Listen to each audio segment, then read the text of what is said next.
Hello, am I audible to all of you? Hello, hello, hello, hello.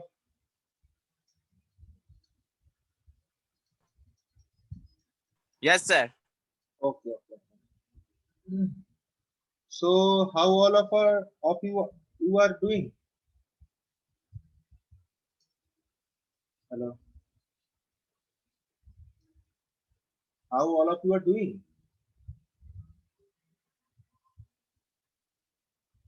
Am I audible to all of you? Hitesh Kumar, am I audible to you? Yes, sir. So, I am asking all of you that how all of you थोड़ा are धीरे doing. धीरे आवाज आ रहा है sir, इसी कारण. मैं पूछ रहा था Yes, sir. how all of you are doing. I know. Huh? Is my question is audible to all of you? I am asking a simple question. How all of you are doing?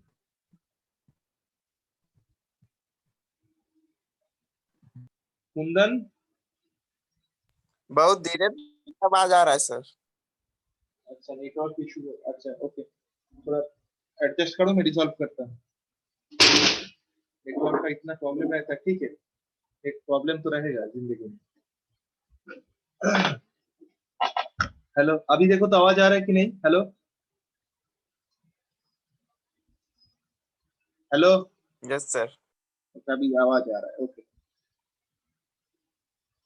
So so how is everybody at home? Hello, yes sir. how how is everybody at home?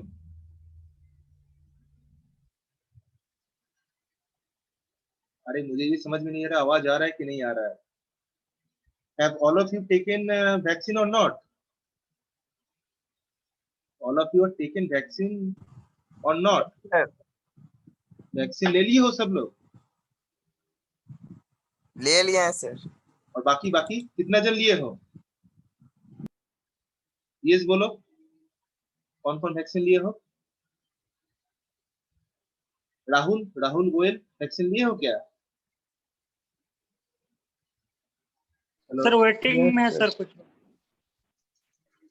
अच्छा अच्छा, waiting में, हाँ admit कर दिए. बोल रहा था सबने वैक्सीन ले लिया, तो कोई आंसर ही नहीं दे रहा. Yes sir. ओके ओके, दोनों डोज कंप्लीट हो गया, एक एक डोज हुआ है? नो सर, फर्स्ट अभी एक ही. अच्छा अच्छा अच्छा अच्छा. और are elders of your family have taken vaccine or not? Are elder of your family have taken vaccine or not? घर में यस सर. Yes sir. मैं और family taken vaccine. Okay okay, सबका घर में हो गया? मम्मी पापा सब वैक्सीन ले लिए? अच्छा अच्छा, very good very good. Okay, so let's come to the point. So so in our base, one second, तुम लोग का अटेंडेंस इतना कम क्यों है? तीनों ग्रुप का क्लास हो रहा है. Okay okay, no issue. Let's come to the point. So today in our basic electrical engineering lab, basic electrical engineering laboratory ESC 101P, all of you can see the syllabus here, and in the syllabus we are going to perform our experiment number 8. Can you read the experiment number 8? Experiment में क्या लिखा है, कर पा रहे हो? जो highlighted किया गया है, सेकंड हाईलाइटेड एक्सपेरिमेंट.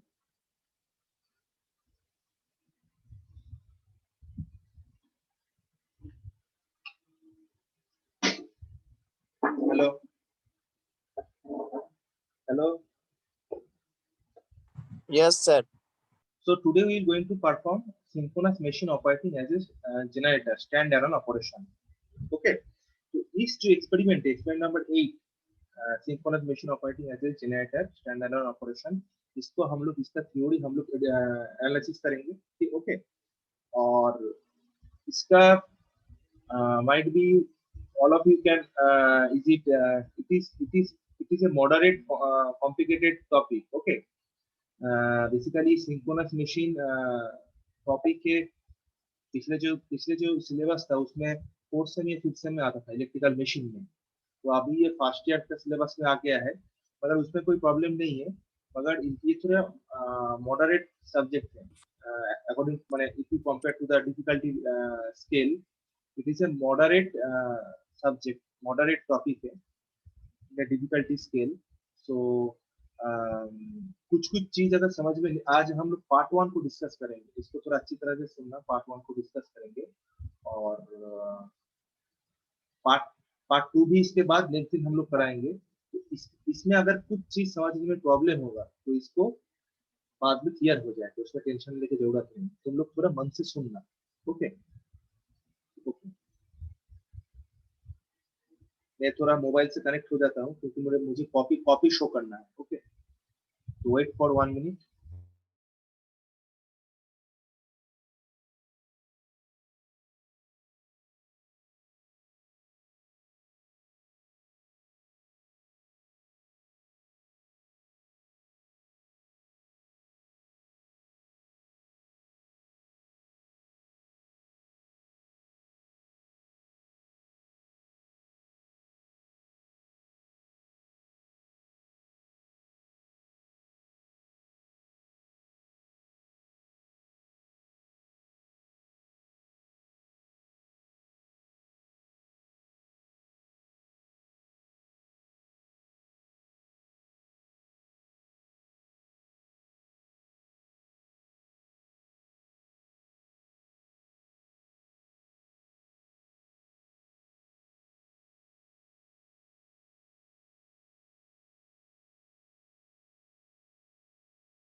हेलो, मेरा मोबाइल से जो कनेक्ट हुआ है उसमें कुछ देख पा रहे हो, स्क्रीन में कुछ आ रहा है? Hello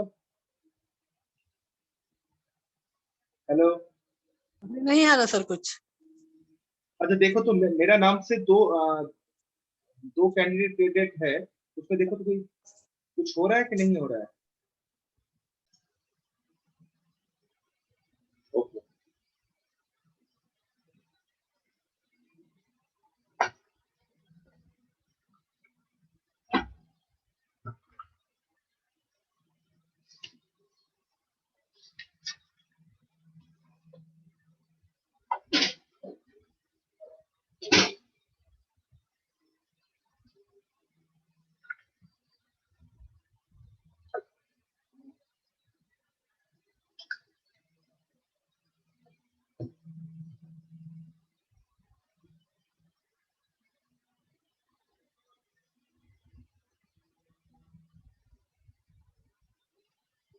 Okay, so I think I am audible enough. Okay, and my computer screen is visible to all of you.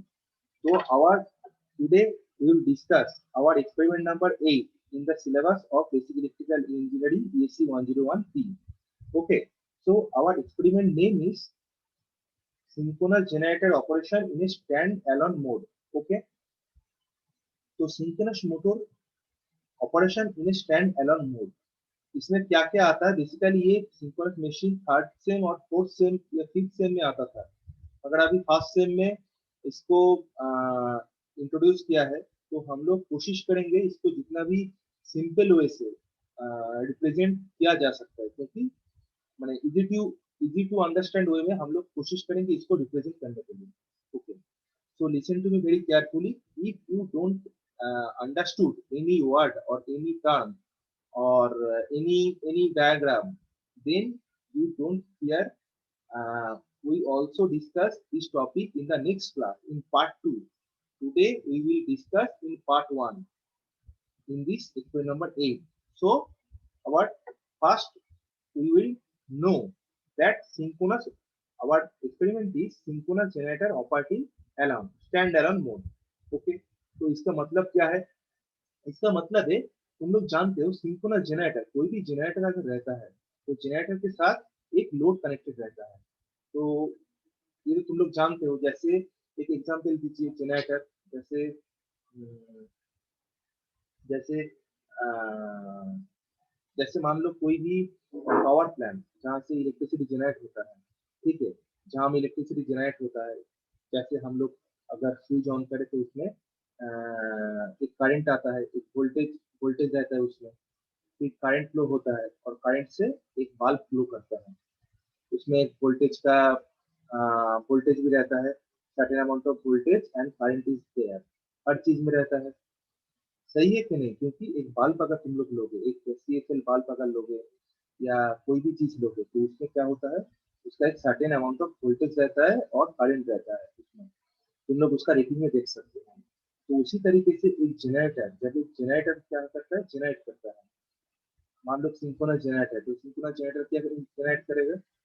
वो एक करंट जनरेट करता है, मतलब उसमें एक certain amount of voltage generate होता है, उसमें सर्टेन अमाउंट ऑफ करंट रहता है. ओके, तो उसमें क्या होता है, जो वोल्टेज उसमें जनरेट होता है, उस वोल्टेज को हम लोग उस वोल्टेज से मान लो एक ये एक पावर प्लांट. पावर प्लांट में क्या है, सिंक्रोनस जनरेटर है. सिंक्रोनस जनरेटर क्या कर रहा है, एक करंट को जनरेट कर रहा है, ठीक है. और जो करंट को जनरेट कर रहे हो कहाँ पर आ रहा है, हम लोग का घर है. मान लो ये तुम लोग का घर है. लोड क्यों लोड है? क्योंकि उसमें टीवी रहता है, फ्रिज रहता है, और भी इलेक्ट्रिकल इक्विपमेंट रहता है. All electrical equipment are some kind of load. Okay, तो synchronous generator, generator operating along, तो उसका जनरेटर ऐसे रहता है और उसमें लोड कनेक्टेड रहता है जनरेटर में.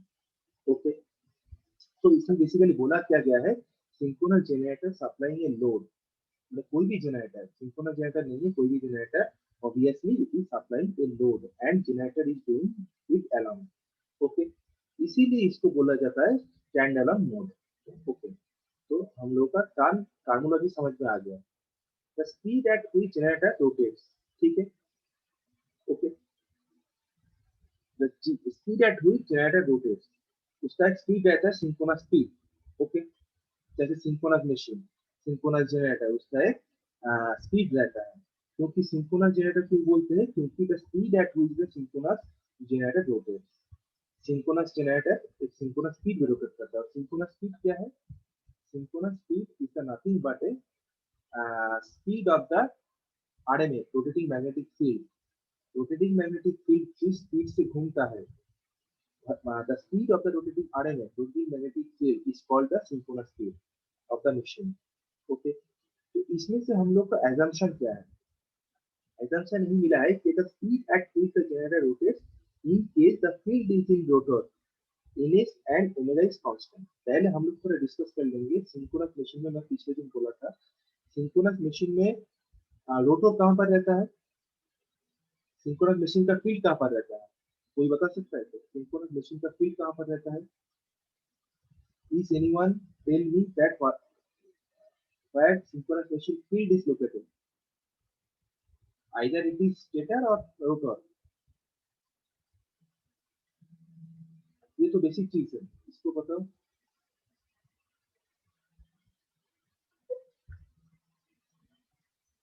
Can anyone tell me? My question is, can anyone tell me where is the field of the synchronous machine located? It is in stator or in rotor?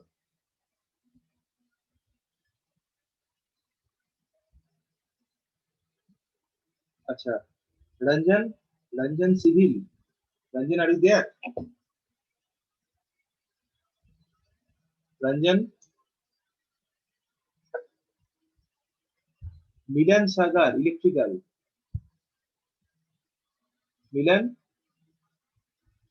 Yes, sir. My question is, where is the field of synchronous generator, synchronous machine? Where is Sir, it? In the stator or rotor? Sir हम अभी join किए sir, हम भूल गए थे class के बारे में। नहीं, अभी ज्वाइन किया तो कोई प्रॉब्लम नहीं है। पिछला दिन तो मैंने बोला था, जो कट ऑफ सेक्शन था उसमें मैंने डिस्कस किया था। ठीक है, मैं फिर से रिपीट कर देता हूँ, अच्छी तरह से सुन लो। In the synchronous machine what happen, machine में दो पार्ट रहता है, एक होता है रोटर, एक होता है स्टेटर। ठीक है, हर मशीन में होता है, मशीन मोटर हो जनरेटर हो, हर मशीन में दो पार्ट रहता है, इसको हमेशा याद रखना। एक होता है रोटर, एक होता है स्टेटर। तो स्टेटर में एक क्या रहता है, फील्ड रहता है, क्योंकि हम लोग स्टेटर क्या करता है basically in general, stator producing a magnetic field. Magnetic field कैसे प्रोवाइड करता है, उसके अंदर फील्ड वाइंडिंग रहता है। ठीक है, उसके अंदर आप करंट सप्लाई करेंगे तो उसके अंदर एक फील्ड फ्लक्स प्रोड्यूस होता है। ठीक है, और रोटर में क्या रहता है, रोटर में आर्मेचर रहता है, आर्मेचर वाइंडिंग रहता है। ठीक है, ये बेसिक इन जनरल फॉर्मूला है, फॉर्मेट है। मगर सिंक्रोनस मशीन में क्या होता है, सिंक्रोनस मशीन में उल्टा होता है। सिंक्रोनस मशीन में जो फील्ड होता है वो रहता है रोटर में, और जो आर्मेचर होता है वो रहता है स्टेटर में। अभी क्वेश्चन आना चाहिए क्यों रहता है, क्योंकि सिंक्रोनस मशीन में हम लोग आर्मेचर में यूज करते हैं 3 फेज वाइंडिंग, एंड फील्ड में हम लोग डीसी सप्लाई देते हैं as similar to the DC machine. तो सिंक्रोनस मशीन में हम लोग आर्मेचर में 3 फेज सप्लाई देते हैं। 3 फेज सप्लाई के लिए 3 फेज वाइंडिंग भी चाहिए। 3 फेज सप्लाई मतलब 420 वोल्ट। तो ये 420 वोल्ट सप्लाई करने के लिए हम लोग जो सप्लाई कहाँ पर करते हैं, फेज कहाँ पर करते हैं, 3 फेज वाइंडिंग में। तो 3 फेज जो वाइंडिंग रहता है ये बहुत बाल्की टाइप का रहता है, माने इसका वेट बहुत ज्यादा होता है। 3 फेज वाइंडिंग रहता है, बहुत वेटी होता है, बाल्क टाइप का रहता है। और इसको अगर हम रोटर में लगाएंगे, आर्मेचर कहाँ पर रहता है, रोटर में रहता है, मगर इसको अगर हम रोटर में लगाएंगे तो उसके ऊपर एक सेंट्रीफ्यूगल फोर्स क्रिएट होगा। और ये सेंट्रीफ्यूगल फोर्स जब क्रिएट होगा तो क्या होगा, तो जब ये रोटर रोटेट करेगा, आर्मेचर को रोटेट करेगा, फ्लक्स को कट करेगा, फील्ड फ्लक्स को, तो आर्मेचर जब रोटेट करेगा, तो क्या होगा, एक सेंट्रीफ्यूगल फोर्स उसमें अप्लाई होगा। सेंट्रीफ्यूगल फोर्स आर्मेचर में जब अप्लाई होगा डीसी मशीन का आर्मेचर में, अगर हम आर्मेचर को रोटर में सिंक्रोनस जनरेटर का रोटर में आर्मेचर हम लोग ऐड करते हैं, उससे क्या होगा, एक सेंट्रीफ्यूगल फोर्स अप्लाई होगा, क्योंकि उसमें बल्क टाइप का है, ठीक है, वाइंडिंग है। तो उसी लिए फिर मशीन डैमेज हो सकता है, सेंट्रीफ्यूगल फोर्स हो सकता है, उसका स्पार्किंग हो सकता है, मशीन खराब हो सकता है। इसीलिए हम लोग क्या करते हैं, simple solution, come up with a simple solution, that is we put the armature of synchronous machine to the stator। Armature को हम लोग सिंक्रोनस मशीन का स्टेटर में पुट कर देते हैं, एंड वी कनेक्ट, हम लोग और फील्ड वाइंडिंग को, जो फील्ड वाइंडिंग होता है जिसको हम लोग डीसी सप्लाई देते हैं, इसको हम लोग सिंक्रोनस मशीन का रोटेटिंग पार्ट्स में रख देते हैं। क्योंकि फील्ड में क्या रहता है, फील्ड में हम लोग कुछ नहीं, हम लोग को डीसी सप्लाई देना होता है, उसमें ज्यादा वाइंडिंग रहता है, मगर उसका उतना वेट ज्यादा नहीं होता है। वो अगर घूमेगा तो ज्यादा उसमें सेंट्रीफ्यूगल फोर्स अप्लाई नहीं होगा। सिंपल इसीलिए हम लोग सिंक्रोनस मशीन में हमेशा याद रखना, सिंक्रोनस मशीन में आर्मेचर रहता है स्टेटर में एंड फील्ड रहता है रोटर में, ये हमेशा याद रखना। और फील्ड में हम लोग आर्मेचर में 3 फेज सप्लाई देते हैं, ठीक है, 3 फेज एसी सप्लाई, और फील्ड में हम लोग डीसी सप्लाई देते हैं। Is that clear? Okay, now next come to our point. तो हम लोग एक्सपेरिमेंट का समझ लिए हो क्यों स्टैंड अलोन मोड कहते हैं। अभी एजम्पशन क्या है इसका? The speed at which generator rotates in case field is in rotor, ns and omega is constant. तुम लोग तो जान गए हो the speed at which the generator rotates in case of the field is in the rotor. Field, ये जो field है ये रोटर में रहता है, मैंने अभी डिस्क्राइब किया क्यों रहता है। ns क्या है? Now come to the ns. इसको अच्छी तरह से सुनो। ns is nothing but a synchronous speed. What is synchronous speed? Tell me.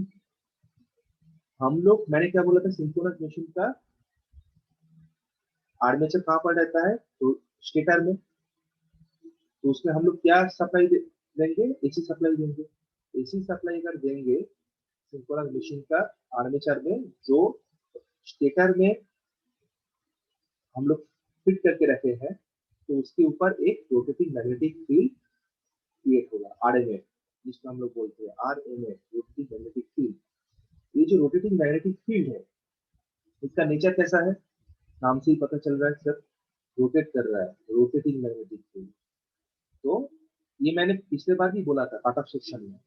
Okay, तो रोटेटिंग मैग्नेटिक फील्ड क्या होगा? रोटेट करेगा। इसमें कुछ बेसिक जो पार्ट ऑफ सेक्शन है उसको दिखाया गया है। ये देखो साइड में जो सर्किल बना हुआ है, ये क्या है? सिंक्रोनस मशीन का आर्मेचर, और बीच में ये देखो 2 पोल बना हुआ है, ये क्या है? फील्ड है। इसमें हम लोग डीसी सप्लाई देंगे, तो एन और एस बन जाएगा। और इसमें क्या होगा? इसमें 3 फेज एसी सप्लाई देंगे। इसमें क्या देंगे? 3 फेज एसी। और इसमें क्या देंगे? डीसी। ठीक है,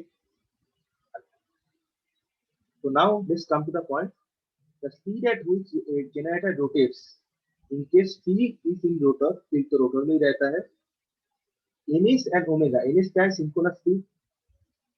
ठीक है, किसी सप्लाई जब हम लोग रोटर में देंगे, उसके बाद इसमें रोटेटिंग मैग्नेटिक फील्ड प्रोड्यूस होगा, मतलब कुछ नहीं है, ये रोटेटिंग मैग्नेटिक फील्ड क्रिएट करेगा। इसका नेचर होगा रोटेटिंग, एक मैग्नेटिक फील्ड क्रिएट करेगा जिसका नेचर होगा रोटेटिंग। बस इतना ही समझना और कुछ नहीं। 3 फेज एसी सप्लाई जब हम लोग सिंक्रोनस मशीन का आर्मेचर में देंगे, ये आर्मेचर है जो स्टेटर में लगा हुआ है बाहर में, क्योंकि मैंने क्या बोला था अभी समझने के लिए, इसका तुम लोग याद रखना, वेट बहुत ज्यादा होता है, थोड़ा बाल टाइप का होता है, 3 फेज वाइंडिंग, इसीलिए हम लोग इसको स्टेटर में रखते हैं। इसके अंदर 3 फेज एसी सप्लाई देंगे तो एक आरएमएफ क्रिएट होगा, rotating magnetic field. Rotating magnetic field कुछ नहीं है, क्योंकि मैग्नेटिक फील्ड है, इसका नेचर है रोटेटिंग। बस, तो let's come to the point. Next application में हम लोग देखते हैं रोटर का इफ द इनिस एंड ओमेगा इज कांस्टेंट। इनिस और ओमेगा, इनिस मतलब सिंक्रोनस स्पीड और ओमेगा, ठीक है, एंगुलर वेलोसिटी कांस्टेंट है, तो रोटर फ्लक्स इज कांस्टेंट। अगर ये दोनों कांस्टेंट है तो रोटर फ्लक्स भी कांस्टेंट होगा, ठीक है। And if the meeting is automatically ended, then please join using the same Zoom link. Okay. And the third assumption is neglect value of the RA. RA क्या है? RA is the nothing but a armature resistance. ये जो armature है, इसकी जो armature winding है, गोला के अंदर जो आर्मेचर वाइंडिंग है मान लो, तो इसमें क्या होगा? एक रेजिस्टेंस रहेगा, एक तार रहेगा, वायर रहेगा, वायर के अंदर तो रेजिस्टेंस रहता ही है, तुम लोग तो जानते हैं। तो neglecting value of the RA, okay, armature resistance, neglected value of the armature resistance, ठीक है, ये हम लोग का एजम्पशन है। अभी हम लोग देखेंगे इफेक्ट ऑफ द, मैं जो बात बोल रहा हूँ उसको अच्छी तरह से सुनो, लास्ट पे हम लोग जब कंक्लूड करेंगे तो हम लोग समाप्त करेंगे, तो धीरे धीरे करके एक एक डॉट समझ में आ जाएगा। तो effect of the load changes, तो सिंक्रोनस मशीन में इधर पर देखो, सिंक्रोनस जनरेटर के साथ मैंने क्या बोला था, हर एक जनरेटर के साथ एक लोड रहता है, क्योंकि हम लोग का एम क्या है, लोड को, जो पावर हम लोग जनरेट कर रहे हैं उस पावर को लोड तक लेके जाना। ठीक है, जैसे जैसे हम लोग के पास बाइक है, कार है। ठीक है, बाइक और कार में क्या है, बाइक और कार में भी एक इंजन है। ठीक है, वो भी some kind of force generate कर रहा है। ठीक है, उसका एम क्या है, उसका एम है बाइक या कार को आ, आगे बढ़ाना।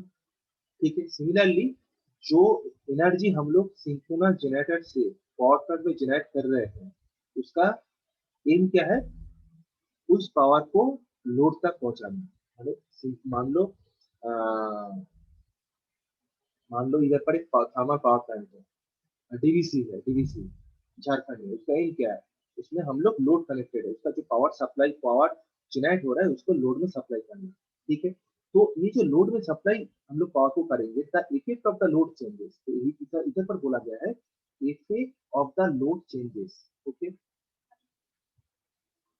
Effect of the load changes, तो effect of the load changes में क्या आता है, effect of the load changes in synchronous generator. तो इसमें देखो, इसमें जनरेटर में एक करंट आइए, जब जनरेटर में हम लोग जनरेटर के आउटपुट में देखो आईए आ रहा है और लोड में देखो आईएल जा रहा है, तो इसको हम लोग क्या बोलेंगे, देखो आईए और आईएल, इसको हम लोग थोड़ा इलेबोरेट भी देखेंगे, व्हाट इज आईए एंड आईएल।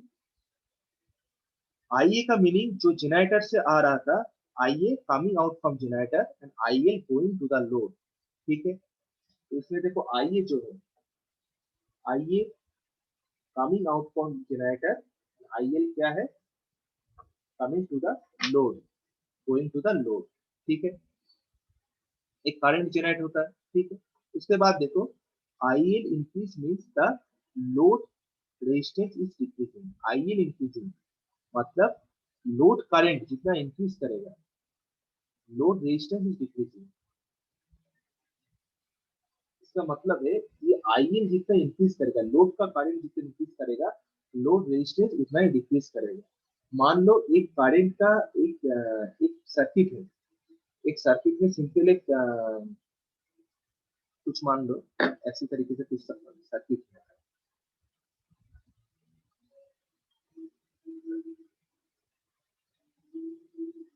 ठीक है, इसमें कुछ लोड लगा है।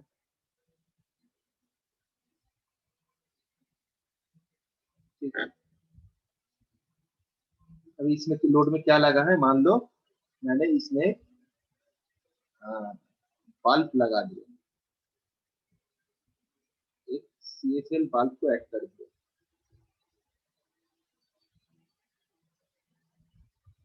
ठीक है, इस लोड में मान लो एक बल्ब लगा हुआ है और इधर पर सर्किट का रेजिस्टेंस है। ठीक है, और ये क्या है, सप्लाई है, एसी सप्लाई है। ठीक है, तो इधर पर बोला गया है देखो, जितना आईएल का वैल्यू, आईएल का लोड करंट का वैल्यू जितना इंक्रीज होगा, लोड रेजिस्टेंस उतना ही डिक्रीज होगा। इधर पर देखो बोला गया है IL increase means the load resistance is decreasing. इसका मतलब क्या है, इसका मतलब है मान लो एक सिंपल एक सर्किट है, इसका एक वोल्टेज सोर्स है, रेजिस्टेंस है और एक लोड है। लोड में मैंने एक बल्ब कनेक्ट कर दिया। ठीक है, रेजिस्टिव लोड। तो अगर मान लो इसमें ज्यादा करंट फ्लो होने लगे, इसमें ज्यादा करंट, इसमें देखो ज्यादा करंट फ्लो होने लगे, इसमें ज्यादा करंट अगर फ्लो होने लगे इसमें, लोड लोड में, इसका मतलब क्या है, इसका मतलब है ये आर का जो वैल्यू है ये डिक्रीज हो रहा है। अगर लोड करंट का वैल्यू ज्यादा जा रहा है तो आर का वैल्यू डिक्रीज हो रहा है, क्योंकि मान लो इधर पर 2.5 किलो ओम का एक रेजिस्टेंस है, इधर पर सप्लाई आ रहा है, मान सपोज। तो इसमें मान लो एक limited amount of P current इसका थ्रू से फ्लो होगा। इसमें मान लो जो करंट आ रहा है इस सर्किट से, इसमें मान लो जितना भी करंट आ रहा है, 1 सेकंड, ओके, इसमें मान लो जितना करंट आ रहा है 2.5 किलो ओम से, तो मान लो एक इसमें आ रहा है मान लो 0.2 एम्पियर, इतना ही करंट इसमें आ रहा है लोड में। अभी मैंने क्या बोला था, मैंने बोला था लोड करंट अगर इंक्रीज हो रहा है, लोड करंट मान लो 0.2 से 0.3, 0.4 या 0.5 एम्पियर इंक्रीज हो रहा है, तो इसका मतलब क्या है, इसका मतलब है ये जो लोड रेजिस्टेंस है इसका वैल्यू डिक्रीज हो रहा है, इसका वैल्यू डिक्रीज हो रहा है। मान लो इसका वैल्यू 2.5 से 2, 1.5 फिर 1। ये लोड करंट तब भी इंक्रीज हो पाएगा जब ये रेजिस्टेंस कम होगा, ठीक है। उसी बात को इधर पर बोला गया है, देखो IL increase means the load resistance is decreasing. IL increase means the load resistance is decreasing. I hope that point is clear to all of you. Okay. Next, load increase means मतलब क्या होता है? मैंने क्या बोला था, load अगर increase करेगा तो लोड करंट भी इंक्रीज करेगा, ठीक है। लोड अगर इंक्रीज करेगा, लोड मतलब समझ लो मेरा घर में मान लो तुम्हारा मान लो गोलू कुमार, ये अमन कुमार के घर में मान लो एक फ्रिज है, एक टीवी है। अमन क्या किया, अमन को एक अच्छा नौकरी मिल गया। अमन बोला नहीं मुझे एक एलसीडी चाहिए, एलईडी टीवी चाहिए। तो अमन फिर एक घर में एलईडी टीवी लेके आ गया। Hello, am I audible to all of you? Hello hello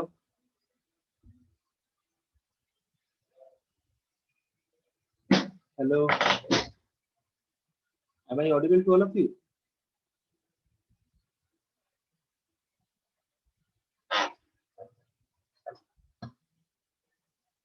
Mohammad Abid Hussain, am I audible to you?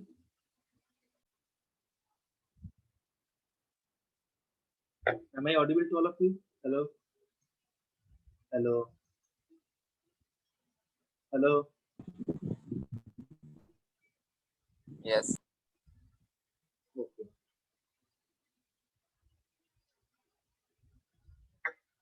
तो मैं क्या बोल रहा था? मैं बोल रहा था कि अगर लोड इंक्रीज होगा तो लोड करंट भी इंक्रीज होगा। Is that okay? मैं क्या एग्जांपल दे रहा था? मैंने बोला था अमन के घर में मान लो एक टीवी और एक फ्रिज है, ठीक है, और भी बहुत कुछ है, मगर एक टीवी है। अमन क्या किया, एक नौकरी मिला उसको, वो एक अच्छा एलईडी टीवी लेके आया और एक अच्छा फ्रिज लेके आया। तो अमन के घर में अभी 2 टीवी और 2 फ्रिज आ गए, तो उसमें क्या होगा, लोड बढ़ जाएगा, कंजम्पशन ऑफ पावर इंक्रीज हो जाएगा, लोड बढ़ जाएगा। लोड बढ़ जाएगा तो लोड करंट भी बढ़ जाएगा, ठीक है।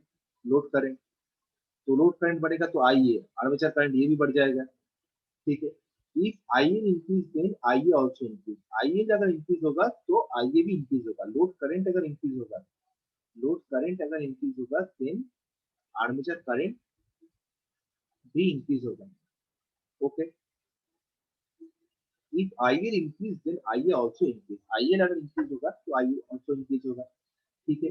एंड IE अगर इंक्रीज होगा, ठीक है, तो JIA एक्सेस ये क्या है, एक कंपोनेंट है, इंपीडेंस है, ठीक है, ये भी इंक्रीज होगा, ठीक है। इसका जो वेक्टर डायग्राम है, ठीक है, फेजर डायग्राम है, ये कुछ इस तरीके से हम लोग देख पाएंगे। इसको मैंने फिर से एक बार इसको देख लो, इसके बाद इसको मैंने इलेबोरेटली डिस्क्राइब